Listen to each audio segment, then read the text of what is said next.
Imagine sitting in a federal courtroom. You are literally on trial for your life. The atmosphere is totally suffocating. The entire country is watching you. And the star witness taking the stand to point the finger at you is your own brother. Yeah, I mean, it's a Yeah. completely terrifying scenario. Right. And in 1951, that is exactly the nightmare that Ethel Rosenberg was living. She and her husband, Julius, are, to this day, they are the only American civilians ever executed for espionage. It's a case that has just, well, it's lived right in the absolute center of the American historical consciousness. For decades, it was presented as this perfectly clean narrative, right? The gavel came down, the sentence was carried out, and history just pointed its finger and said, there are the villains. Exactly. But when you actually open up the declassified files, that historical clarity totally crumbles. Oh, absolutely. It completely falls apart. Welcome to the Deep Dives. I'm your host, here with our resident historian, and our mission today is to unpack a massive stack of declassified dossier, historical testimony, and secret cables. All detailing one of the most polarizing true crime stories of the 20th century. Yeah. We are going to separate the decades of myth from the actual verified facts regarding the Rosenberg case. And I want to be clear to you, the listener, we're not taking any political sides here. We are just looking impartially at what the source documents actually say. Right, because it is much messier than a simple guilty or not guilty. Okay, let's unpack this. I like to think of this story like a jigsaw puzzle, like Yeah. the government had the picture on the box, but they literally hid half the pieces from the public for 50 years. That's a great way to put it. And looking at those unredacted pieces today is just vital. I mean, this story is essentially patient zero for the modern information war. Oh, so? Well, in an era where we constantly debate the limits of government power or the accuracy of classified intelligence and what happens when national security collides with basic civil liberties, the Rosenberg case is the original blueprint for all of that. Okay, so to understand how two people ended up in the electric chair, we really have to look at who they were before they became global headlines. We're talking about two kids from the Lower East Side of New York. Right. They're both children of Jewish immigrants growing up right in the teeth of the Great Depression. And that environment profoundly shaped their worldview. I mean, you have to remember, during the 1930s, the capitalist system looked like it was in a state of total collapse, right? Oh, completely. Millions were out of work, bread lines stretched around the block. So for a lot of young working class people in New York, radical left-wing politics seemed like a totally legitimate alternative. Right. So Julius goes to Seward Park High School, eventually earns an electrical engineering degree from City College of New York in 1939. And Ethel, she was actually an aspiring actress and singer, Yeah, she was, but she ended up taking a secretarial job at a shipping company to make ends meet. where she gets heavily involved in labor disputes. I mean, she starts organizing strikes for better working conditions, which naturally leads her right into the orbit of the Young Communist League. And that is exactly where she meets Julius in 1936. They get married a few years later. So you have these two young, highly ideological people. They're watching the terrifying rise of fascism in Europe, plus the extreme struggles of the working class at home. Exactly. But then Julius's career trajectory puts him directly in the crosshairs of global intelligence. In 1940, he lands a job as an engineer inspector with the Army Signal Corps at Fort Monmouth in New Jersey. Which is a pretty big deal during World War II, right? Oh, massive. Fort Monmouth wasn't just some basic military base. It was a major cutting-edge hub for research on electronics, radar, communications, and guided missile controls. Wow. And he stays there until the Army uncovers his past membership in the Communist Party and discharges him in 1945. But our source material shows that by the time they fired him, the damage was completely done. Yeah, the espionage began incredibly early. According to memoirs published much later by his former handler, this guy Alexander Fiklasov, Julius was recruited on Labor Day, 1942. He was brought in to spy for the NKVD, right, which was the brutal Soviet state security apparatus, the direct precursor to the KGB. That's the one. So, what kind of secrets are we actually talking about here? Because espionage is a very broad term. Was he just passing along water cooler gossip or real hardware specs? No, we are talking about top-tier, highly technical military hardware.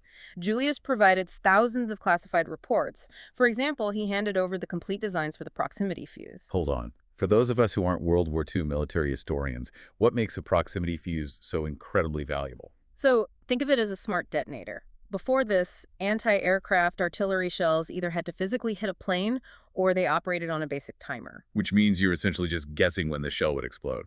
Exactly, you're just hoping it goes off at the right time. But a proximity fuse uses a miniature onboard radar to sense when it is close to a target. It detonates in midair right next to an enemy plane, showering it with shrapnel. Oh, wow. So it made anti-aircraft fire infinitely more deadly. Infinitely. It was one of the most closely guarded technological secrets of the entire war, and Julius just handed it over. He also gave them complete design and production drawings for Lockheed's P-80 Shooting Star. Which was the very first operational jet fighter for the United States. That is staggering. He's handing over the very tools that define aerial supremacy. Yeah, it really is. And he wasn't just a courier either. Right. The sources show he actively recruited other sympathetic engineers into the NKVD service. Right. Guys like Joel Barr, Alfred Sart, Morton Sobel. It starts to sound almost like a multi-level marketing scheme for treason. A multi-level marketing scheme. That's exactly how it functioned. Right. Julius operates like a project manager. He's finding assets, making the pitch, building a downline of informants. And the scope of his network was genuinely impressive from an intelligence standpoint. But the pivotal moment for the ring comes when Julius's handler discovers a family connection. Right. Ethel's younger brother, David Greenglass. Yes. Greenglass was a machinist in the U.S. Army. And he just so happened to be assigned to the most secretive, most sensitive military installation on the planet. The Manhattan Project at the Los Alamos National Laboratory. Exactly. The handler immediately directs Julius to recruit his brother-in-law. And Julius doesn't stop there either. He also recruits an engineer named Russell McNutt. Oh, right. McNutt was working on designs for the uranium manufacturing plants at Oak Ridge National Laboratory. I read that Julius actually got a $100 bonus from the Soviets just for bringing McNutt into the fold. Yeah, $100 for atomic secrets. Yeah. Bringing in Greenglass and McNutt totally changed the nature of the operation. Now, they had eyes on Oak Ridge, providing secrets about manufacturing weapons-grade uranium, and eyes on Los Alamos, providing physical bomb designs. Okay, I have to push back here, though. Julius is clearly a highly effective recruiter, and he's bringing in people from the atomic program. But was he actually getting the crown jewels? What do you mean? Like, did the information they stole fundamentally alter the course of the nuclear arms race? Or were they just grabbing, peripheral secrets that the Soviets, who had their own brilliant scientists, would have figured out anyway? That question sits at the absolute center of the historical debate. To really understand the stakes, we have to look at the global geopolitical earthquake that happened in August 1949. Right. Put yourself in the shoes of an average American in late 1949. Right. The United States had just won a world war largely because they possessed an absolute monopoly on nuclear weapons. The public felt safe behind this impenetrable technological wall. And then suddenly the news breaks. The Soviets successfully test their first nuclear bomb, which the Americans nicknamed Joe 1. The absolute panic that must have caused. I mean, duck and cover drills, everything. Oh, the West was entirely stunned by the speed of it. American intelligence had wildly miscalculated. In 1945, the brilliant physicist Hans Bethe estimated it would take the Soviets at least 5 years to build a bomb from scratch. But they detonated Joe 1 and 4. So the immediate question echoing through Washington was, how did they do it so fast? Exactly. And the source material we have gives wildly conflicting perspectives on how much the Rosenbergs actually helped close that gap. You basically have two camps. Right, the significant help camp. They point to people like Senator Daniel Patrick Moynihan, who later explicitly credited the Rosenberg spy ring for saving the Soviets that crucial year. You even have Nikita Khrushchev, the leader of the Soviet Union after Stalin, writing in his memoirs that the Rosenbergs provided very significant help in accelerating their bomb production. But then you turn the page to the useless intel camp, and the narrative completely flips. You have Boris Brockovich, a key Soviet engineer who directed their plutonium production facility. And what did he say? He explicitly called Khrushchev a silly fool for claiming that. Brockovich stated flatly that the Soviets developed their bomb by brutal, painstaking trial and error. His exact words were, "We got nothing from the Rosenbergs." And, it wasn't just the Soviets downplaying it. General Leslie Groves, the military head of the American Manhattan Project, secretly testified that the atomic data passed by the Rosenbergs was actually of minor value. Wait, minor value? Yeah, and the incredible part is that Groves asked for his assessment to remain highly classified because publicly he still wanted the Rosenbergs executed. Wow. Even Julius's own Soviet handler admitted later that Julius was an electrical engineer, not a nuclear physicist. He simply didn't understand the atomic bomb well enough to know what was crucial and what was a dead end. Right. If we connect this to the bigger picture, the internal workings of the Soviet nuclear program explain a lot of this discrepancy. The project was run by Lavrenti Beria, the head of Stalin's secret police. And Beria was practically paralyzed by paranoia, right? Yeah. Exactly. He didn't even trust the stolen espionage enough to share it directly with his own top scientists. He refused to clear his design teams to know about the foreign spies. Wait, hold on. So they risk everything to steal these blueprints, and the boss doesn't even hand them out to the team actually building the bomb. Precisely. Beria used the stolen intelligence merely as a secret third-party check against his own scientists' indigenous work, just to make sure his own people weren't sabotaging the project. That is insane. So modern historians note that the pace of the Soviet bomb wasn't dictated by stolen blueprints at all. It was dictated by how much raw uranium they could physically dig out of the ground and process. Exactly. But the American public in 1949 didn't know any of that. No, they didn't. The fear of imminent nuclear annihilation was absolute, and that dread really primed the U.S. government to find a scapegoat. They desperately needed someone to blame for losing the nuclear monopoly, regardless of the actual scientific value of the stolen documents. And once they had that motive, the dominoes fell incredibly fast. The unraveling begins in January 1950. When the U.S. and British intelligence services discover Klaus Fuchs. Right. Fuchs was a theoretical physicist working for the British mission at Los Alamos, and he had been giving highly classified documents to the Soviets. Fuchs confesses and identifies his courier, an American named Harry Gold. Gold is arrested in May, and under interrogation, he points the FBI to a machinist he picked up secrets from in New Mexico, David Greenglass, Ethel's brother. The FBI arrests Greenglass in June 1950. He quickly confesses to passing secret information through Harry Gold. But to get a larger conspiracy conviction, the government needed a direct link to the Soviet contact agent. So Greenglass claims that his brother-in-law, Julius, convinced his wife, Ruth Greenglass, to recruit him into the ring. He links Julius directly to the Soviets. And based on that testimony, Julius is arrested in July, which brings us to the most disturbing aspect of the entire case. The government's legal strategy. Yes. The authorities knew Julius was guilty, but he absolutely refused to talk. So in February 1950, senior government officials held secret meetings to figure out how to break him. Gordon Dean, the chairman of the Atomic Energy Commission, suggested they hang the shadow of a death penalty over Julius. But they didn't stop at Julius. Miles Lane, a federal prosecutor, admitted internally that the actual legal case against Ethel was, quote, not too strong. Yet, he insisted it was vital she be convicted and given a stiff sentence. FBI Director J. Edgar Hoover literally wrote it down in a memo. He stated that proceeding against the wife would serve as a lever to make Julius talk.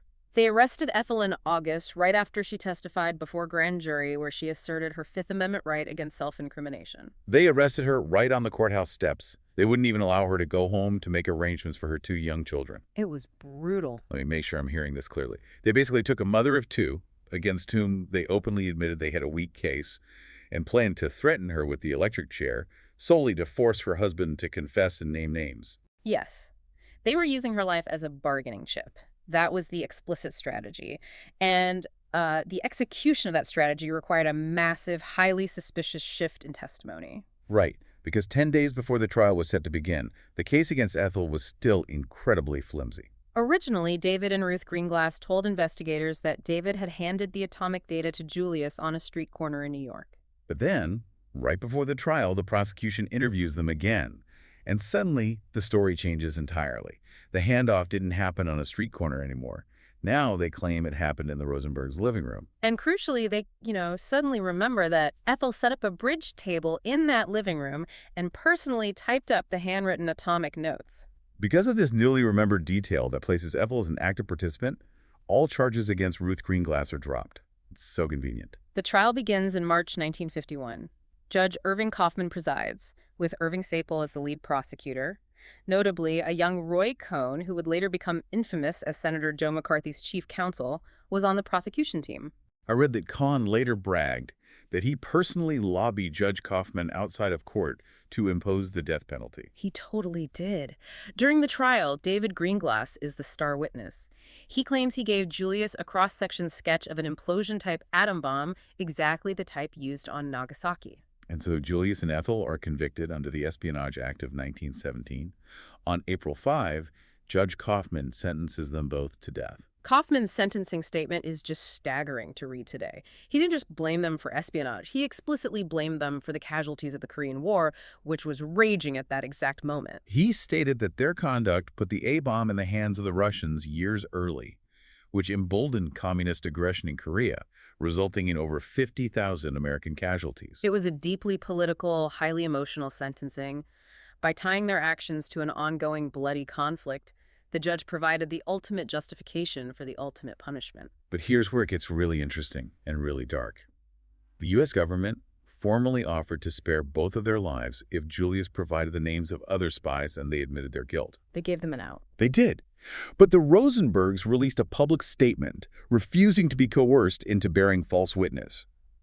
Deputy Attorney General William Rogers, who helped formulate the strategy to use Ethel as leverage, later reflected on the standoff and simply said, "She called our bluff." She called our bluff. That phrase just captures the grim reality of the situation perfectly. The government trapped itself in its own strategy. When Ethel called the bluff, the state felt it had no choice but to follow through to maintain its credibility. Is this a case of unyielding ideological fanaticism or a mother refusing to bear false witness even at the cost of making her children orphans? It's probably a bit of both, honestly. The executions were scheduled for June 19, 1953, and the global outrage was immense. You had Jean-Paul Sartre calling it a legal lynching. Icons like Pablo Picasso, Albert Einstein, Frida Kahlo, and even Pope Pius XII publicly pleaded for clemency. But Presidents Truman and later Eisenhower absolutely refused to intervene. And the details of the execution day itself are just brutal. They were originally scheduled to die at 11 p.m., but because that would fall during the Jewish Sabbath, the defense attorneys tried to use the religious conflict to delay the execution. Which backfired in the worst possible way. It did. Judge Kaufman simply moved the execution up to 8 p.m. before sunset to ensure they died before the Sabbath began. Julius died after the first electric shock. But Ethel's execution was botched, wasn't it? Yes. After the standard 3 shocks, the attending doctors found her heart was still beating.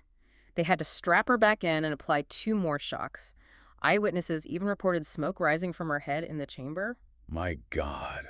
And for decades after that night, their supporters vehemently claimed they were completely innocent martyrs, the tragic victims of an anti-Semitic McCarthyite witch hunt.